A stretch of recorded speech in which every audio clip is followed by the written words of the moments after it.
ఎండాకాలం అయితే మజ్జిగన్నం తింటే చాలా మంచిదండి. అందుకని మజ్జిగన్నం తింటున్నాను ఊరగాయ యేసుకొని.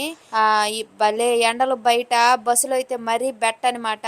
నేను అంజి తిరుపతికి పోయినాము. నిన్న పోయినామండి పని కాలేదు. సార్ లేరన్నారు. అందుకని చెప్పి ఇవాళ పోయినాము. సార్ ఇంకొక హాస్పిటల్కి రాయిచ్చారు. అసలుకి అంజీకి ఏం ప్రాబ్లం అంటే నడుం కాడ ఎన్నుపూస క్రాక్స్ అంటల్లా క్రాక్స్ అయిందంట.